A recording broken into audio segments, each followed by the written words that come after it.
Well, Chris, thank you very much, and welcome to Startup Grind. Very comfortable seats, actually, which is great. I guess a great place to start is you're based in San Francisco, Yes. but Barcelona actually has quite a connection to yourself as well. You founded a company out in Barcelona. Tell us a bit more about that. Barcelona is a place that's near and dear to my heart, for sure. I lived in Barcelona about 15 years ago, and I did a semester at ESADE, at the business school here, and so enjoyed my time in Barcelona, but importantly, started my first company here in Barcelona. Wow. So yes, it's near and dear And what was to the my company? heart. The company was a company that did travel, and we did 3-day weekends. In Europe, they're known as stag and hen parties. Yeah. In the U.S., we're known as Interferos. bachelor and bachelorette parties. So I was actually working here. I started the company while I was in business school, and the biggest thing, in all seriousness, about being in school was you actually have a lot of time on your hands when you're in school. So I let the federal government and the student loans, finance my first startup. So I built this company all through business school, 6 months of which were here in Barcelona. And then when I graduated, I had a conversation with my mom, and she said, okay, now you're going to go out and get a real job, right? You just went and got an MBA, you're going to go get a real job. And I said, no, Mom, I'm going to run this bachelor party company and see where it goes. Must have gone down well. That was a little bit of a tough conversation. Yeah, brilliant. I mean, now, our topic for our fireside chat is something that is certainly near and dear to my heart, and I know near and dear to yours, with regards to kind of empowering communities worldwide. So let's maybe kind of delve into, tell us a little bit about how Launchpad came to be. I know it's obviously based out of New Orleans. So tell us how that got started and the beginning journey of that. So I moved to New Orleans in 2001, and New Orleans, like a lot of cities around the world, probably was not on the cutting edge of the startup movement. Maybe it was a little old-timey. And I had a tech startup, this company, this bachelor party company. I was moving to New Orleans, and there wasn't it wasn't the world that we see now with meetups like Startup Grind and co-working spaces and all of these types of things. So I went about building my company. Well, in 2005, something happened that is a tremendous challenge and an opportunity. We had Hurricane Katrina, and the city was flooded, and it was a huge tragedy, and a lot of people lost their lives and lost their houses. But after a few years of building your house back, getting your job going again, people actually began to think, you actually take the opportunity to think, how do we make this city better than just what it was, but how do we build what we want to see in the city? And so for me, the component of that was most important was helping the next entrepreneur who was coming to town with her company and needed some support and needed an ecosystem, needed to raise funding, giving them a place to arrive, and as well as helping to encourage entrepreneurship amongst native New Orleanians and grow that community. So we created Launchpad, a co-working space that grew over the years, and we were successful with that. And one of the things that we love to do is host meetup groups and just kind of catalyze the community. And so that's also, story of you've Launchpad. touched on then, you say community there twice, Yeah. which is great. I'd love to hear your definition of what community means to you. That's a good question. I mean, community is all about people and finding your tribe, finding your like-minded people, whether it's entrepreneurs and geeks and people who want to work write code and all of this stuff that I think we probably describes many of us in this room. It's about finding that tribe, and then I think the important part of community is the positivity and the support of each other, the wanting to see everybody succeed. You're not competing against the people in this room. You're together. We're gonna create this lift that's gonna help all of the companies, and that's what the community support does. It actually makes you stronger because you're the sum of the parts. Love that. And I guess you mentioned that the key kind of quotient of all of that is the people that essentially allow you to kind of create this wonderful community and can collaborate rather than compete against each other, which becomes critical. Yeah, and I think the thing important to me, and certainly our direction with Launchpad, has always been bottom up. Okay. I think movements come from the grassroots. Yep. Movements come from the people. Movements come from whether and I mean any kind of movement, political movement, an entrepreneurship movement. It comes from the grassroots, and it's not what you see is incubators and government funded things that are just empty, hollow buildings because somebody wanted to legislate that we'll be an entrepreneurship hub. That's important, and I'm not trying to discount that. But without the community, without the grassroots, without the people in this room, without the people starting companies, it's not going to happen. You can't just say, we want to be a Silicon Valley and write a big check and it's going to happen. So you need the people in this room. You touched on government there, though. How important is both central and local government in harnessing and fostering that community? Very important. I think the most successful startup communities that you see kind of igniting and catalyzing right now are communities that have tremendous alignment between government at a high level, universities that are teaching the right technologies and programs that are up to date, up to speed, investors and an angel investor network and investors that are out to support and encourage entrepreneurs, not investors who are out to get the biggest piece of the pie and extract their pound of flesh in companies, which I think you see that in some angel networks in rising tech communities. You need the support of the entrepreneurs. You actually need everything's going to start with people building companies. Yep. So if all of those groups are rowing the boat in the same direction, you're going to get someplace. But if you're working against each other in different ways, you're not. And I think one of the things that people get caught up in is competition within a market, competition between two accelerators in Barcelona or there's a new co-working space in New Orleans. And rather than understanding that as a startup community, you're competing against everywhere else in the world, and particularly as you start to compete for capital, talent, these things that are very fluid, and as the world becomes more cosmopolitan, and people can live anywhere, people will have a choice, and they'll go to the best place to build a company. Yep. So you're competing to make your city the best place to build a company. Now, I will say that this week in Barcelona has been amazing, and certainly reflecting on my time, here 15 years ago, and seeing what the city has become now, meeting the founders who I've met who have been Spanish founders. They've been founders from all over the world that are here at the conference. Yep. So that's absolutely Barcelona's right there in terms of the ecosystem right now. Fantastic. Now, you currently live in San Francisco. Yeah. And Silicon Valley, in a way, which is about an hour from San Francisco, is seen as a phenomenal mecca and great example of what ecosystems and communities could look like. So Yep. I think many people in this room definitely know many of the positive things we could say about Silicon Valley. In your experience, what do you see as some of the challenges and downside of Silicon Valley and the Bay Area as a whole?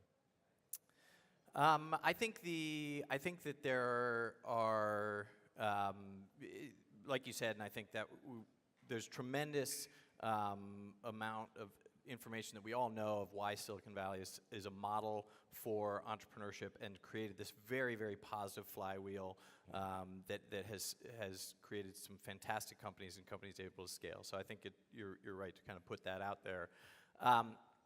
I think there's a couple things going on right now. I think that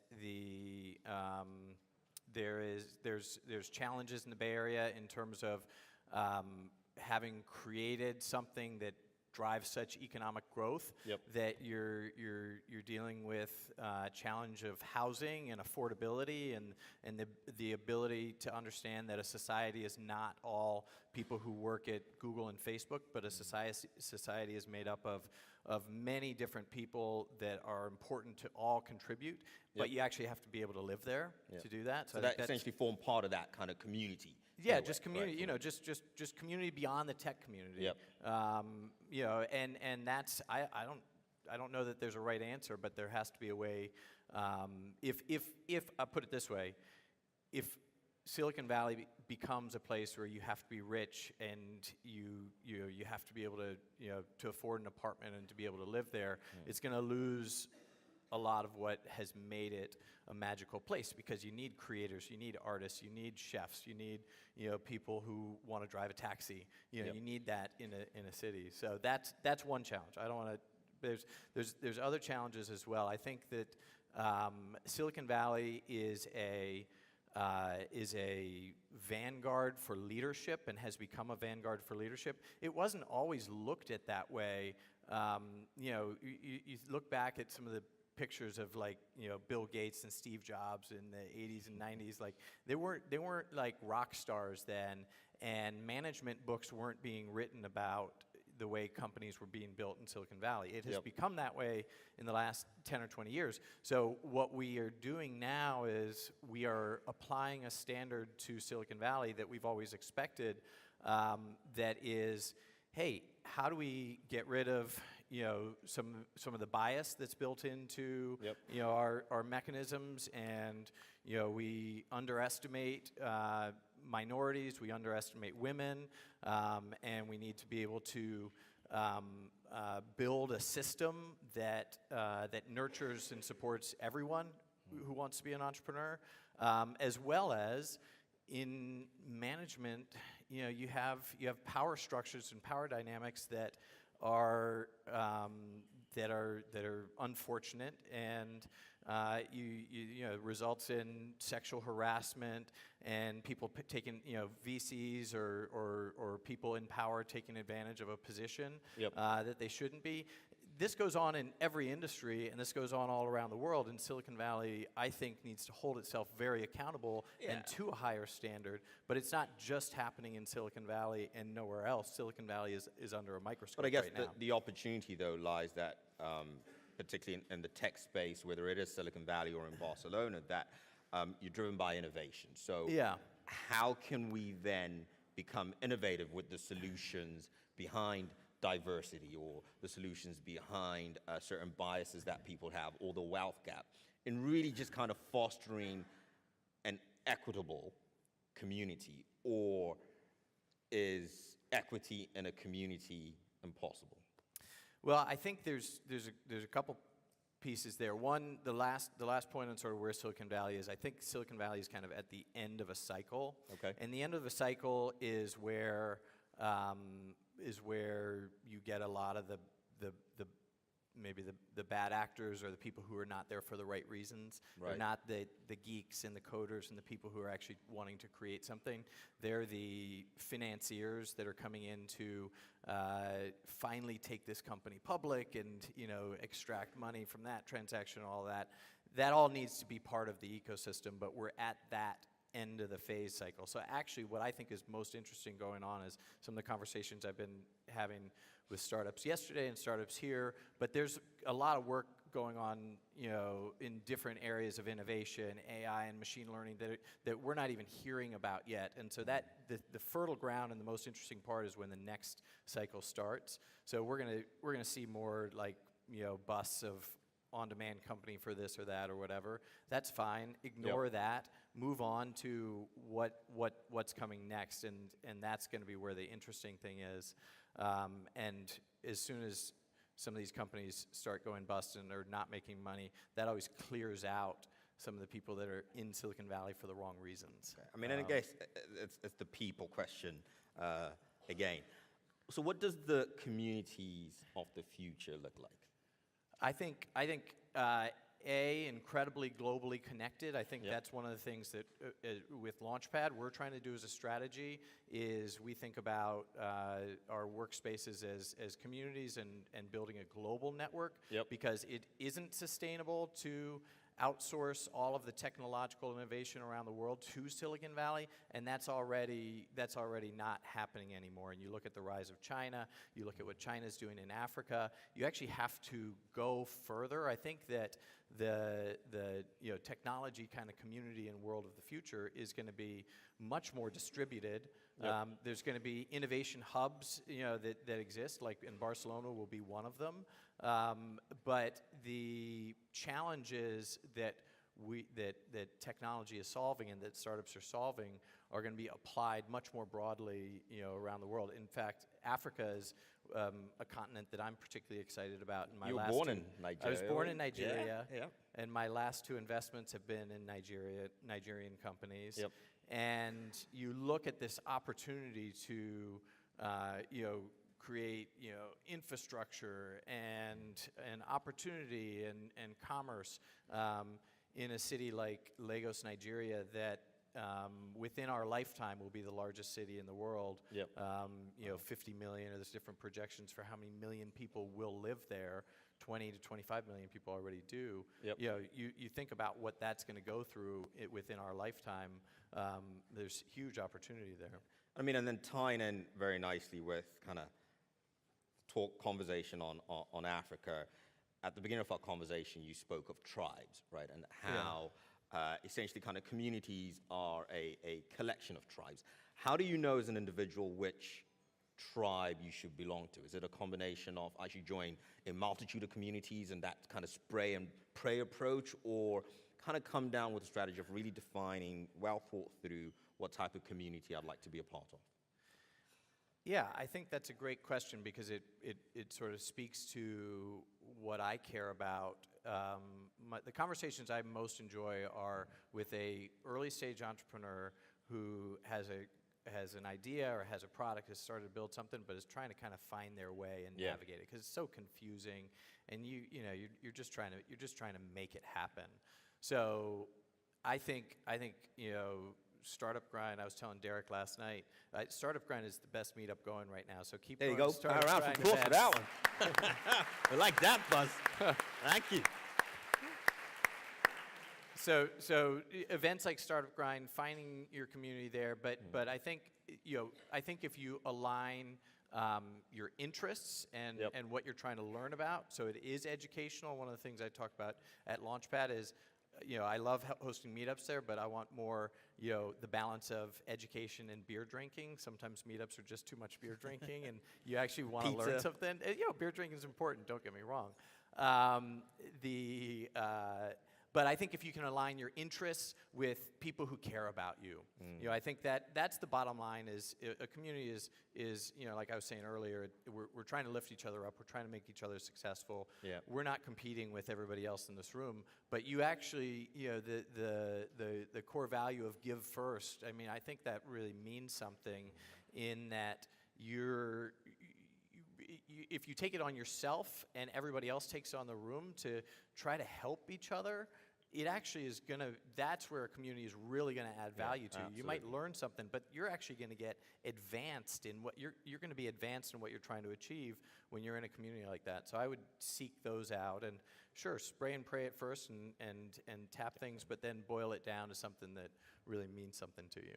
So in the last kind of minute, then very clearly it's been a combination of, us as individuals need to come from a place of being genuine and real and looking to help each other as a community. Mm-hmm. What would you love to see, just as kind of final closing remarks, in some of the communities that you're involved with? So, for example, Launchpad, what would you love to see in the next few years with them?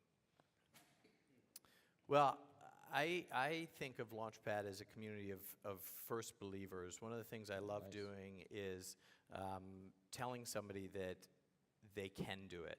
Because in entrepreneurship, we hear so much, oh, that'll never work, or nobody would ever use that, or I see a problem with that, or no, I won't fund you, or you should get a real job. You're not, how are you ever going to make this happen? And we hear no all day long. So I think if you can in some way support somebody trying to make it, and that's either being their first employee, their first customer, maybe their first investor, and just push them, just encourage it. That's what people really need. That's what we're building with Launchpad. What a way to end it. Community of first believers. Ladies and gentlemen, Chris Schultz.